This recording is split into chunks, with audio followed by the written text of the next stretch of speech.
IPL 2026 season మొదటి అర్ధభాగంలో వరుస విజయాలతో పాయింట్ల పట్టికలో అగ్రస్థానంలో దూసుకుపోయిన పంజాబ్ కింగ్స్ ప్రస్తుతం వరుస ఓటములతో ప్లే ఆఫ్స్ బెర్త్ కోసం తీవ్రంగా ఇబ్బంది పడుతోంది. గతేడాది ఫైనలిస్ట్ గా నిలిచిన పంజాబ్ ఈ సీజన్ ప్రారంభంలో ఆడిన 7 మ్యాచ్లలో కేకేఆర్తో మ్యాచ్ వర్షం వల్ల రద్దు కాగా మిగిలిన 6 మ్యాచ్లలోనూ అద్భుత విజయాలు సాధించి అందరికంటే ముందే నాకౌట్ చేరుకుంటుందనిపించింది. కానీ రెండో దశ మొదలైనప్పటి నుంచి కథ పూర్తిగా అడ్డం తిరిగింది. రాజస్థాన్ రాయల్స్ చేతిలో ఎదురైన మొదటి ఓటమితో ప్రారంభమైన పరాజయాల పరంపర వరుసగా 6 మ్యాచ్ల వరకు కొనసాగడంతో ఆ జట్టు టాప్ ప్లేస్ నుంచి 4వ స్థానానికి పడిపోయింది. తాజాగా ఆర్సీబీ చేతిలో కూడా ఓడిపోవడంతో పంజాబ్ ప్లే ఆఫ్స్ అవకాశాలు సంక్లిష్టంగా మారగా ఆర్సీబీ మాత్రం నాకౌట్ కు అర్హత సాధించింది. కోచ్ రికీ పాంటింగ్ సైతం జట్టు వైఫల్యాలపై తీవ్ర నిరాశలో ఉండగా లీగ్ లో మిగిలి ఉన్న ఏకైక మ్యాచ్ లో గెలిస్తేనే పంజాబ్ కు ప్లే ఆఫ్స్ దక్కే అవకాశం ఉంటుంది. లేదంటే టోర్నీ నుంచి నిష్క్రమించక తప్పదు.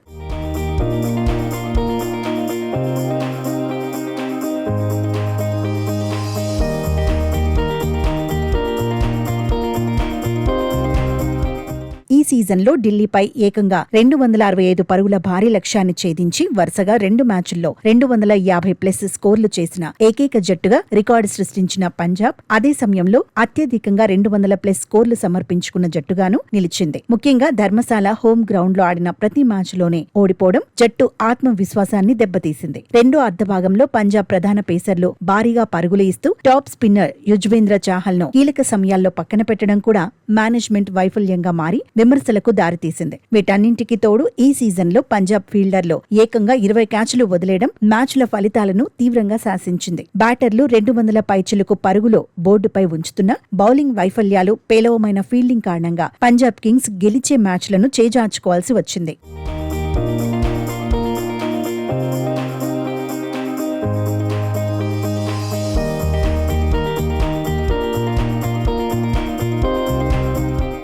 గత సీజన్లో జట్టును ఫైనల్ కు నడిపించి ఈసారి కూడా కెప్టెన్ గా బ్యాటర్ గా అద్భుత ప్రదర్శన చేసిన శ్రేయస్ అయ్యర్ ఒక్కసారిగా వరుస ఓటములు ఎదురవడంతో ఒత్తిడిలో పడిపారు. 6 విజయాలు అందించిన ఆటగాళ్లే జట్టులో ఉన్నప్పటికీ కీలకమైన లీగ్ రెండో భాగంలో ఓపెనర్లు ప్రభ్ సిమ్రాన్, ప్రియాంశార్య ఘోరంగా విఫలం కావడం బ్యాటింగ్ విభాగాన్ని దెబ్బతీసింది. సానుకూల నిర్ణయాలతో జట్టుకు స్వేచ్ఛనిచ్చిన శ్రేయస్ అయ్యర్ సారథ్యంపై ఇప్పుడు అభిమానులు కూడా తలలు పట్టుకుంటున్నారు. సోషల్ మీడియాలో రాజస్థాన్ తో మ్యాచ్ సమయంలో ఆర్సీబీని ట్రోల్ చేయటం వల్లే పంజాబ్ కు ఈ దుస్థితి వచ్చిందనే చర్చలు కూడా నడుస్తున్నాయి. ఏదేమైనప్పటికీ ఇతర జట్ల నుంచి తీవ్రమైన పోటీ నెలకొన్న నేపథ్యంలో పంజాబ్ కింగ్స్ తమ తప్పులను త్వరగా సరిదిద్దుకోవాల్సిన అవసరం ఎంతైనా ఉంది. ప్లే ఆఫ్స్ రేస్ లో నిలవాలంటే మిగిలి ఉన్న ఆ ఒక్క చివరి అవకాశాన్ని సద్వినియోగం చేసుకుని తీరాల్సిందే.